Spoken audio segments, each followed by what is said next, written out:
Good morning, dear students. How are you today? Did you have a good weekend? Good morning, Professor. How are you? Very good, thank you. For our civics class, I have prepared a nice surprise. Today's will be a very interesting lesson. Thank you, Professor. Are you ready? Can we start?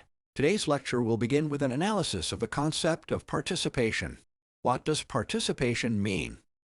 Participation means taking part in any activity, alone or in a group, and that leads to individual and collective benefit. Interaction between people always leads to a result. Is that clear? Yes! Pay close attention to what I am about to say. Active citizenship means involvement of people or youth in their communities and democracy on different levels. An active citizen is one who engages, promotes, and organizes initiatives that are the result of a combination of experience, skills, knowledge, etc.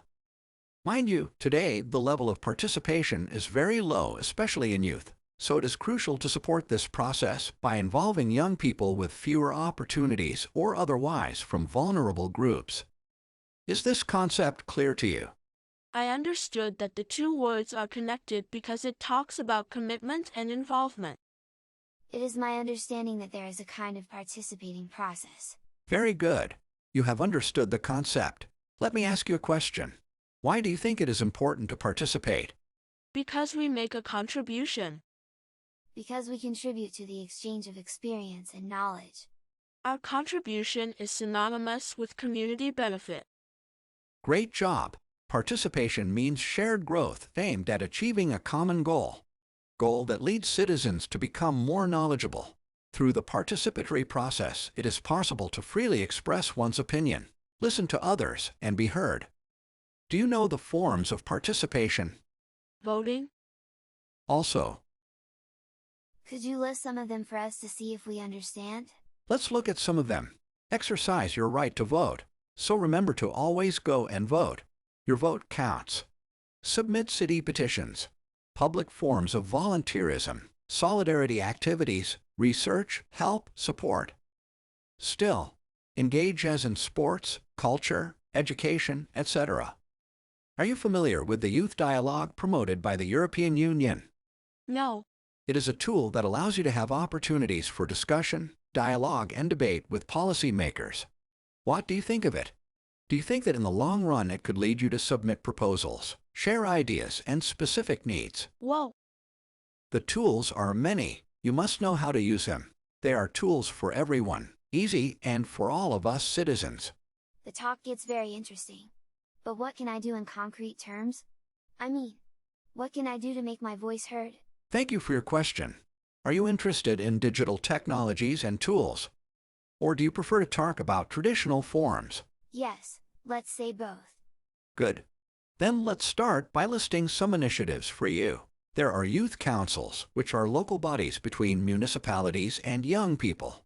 In the councils, young people are responsible for bringing issues to the attention of policymakers, but also for developing proposals and ideas. Then at the national level, there are the national youth councils, which play a key role in the implementation of the youth dialogue process at the European level.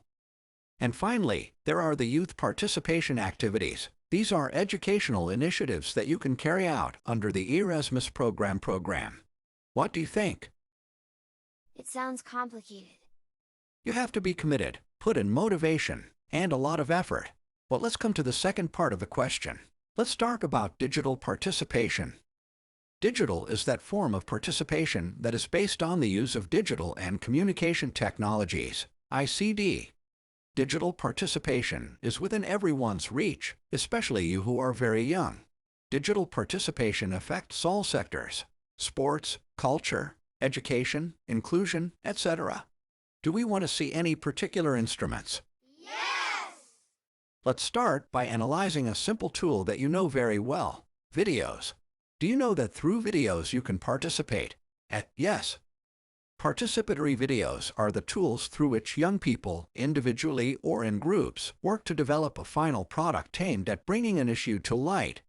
Participatory videos are also used to share and raise awareness about a given topic. Very interesting.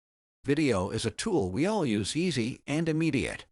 The participatory video technique can also be considered as a tool to promote inclusion and access, especially to disadvantaged groups. Professor, excuse me, you also mentioned photography? Yes, there is also a technique called photovoice. Has anyone ever heard of it? No! Good. Let's see this technique so we can finish our lesson. Photovoice is the use of photography to do research. Through images, it is possible to bring out a problem or focus attention on a certain issue. Let's imagine 3 different stages. First, problem identification. Second, photorealization phase. And finally, sharing the results. Simple and immediate. And do you know why it is important? Because it is a tool that helps engage everyone, from the youngest to the most vulnerable groups. Through interaction and direct participation, skills, knowledge and abilities, expression, empowerment, communication, etc. are acquired. These are very interesting techniques. We can do a test with the class. What do you think? That sounds like a very good idea. With today, we have concluded our lecture. Do you have any questions? No! Well, I wish you a good evening then. Goodbye. Bye. Goodbye.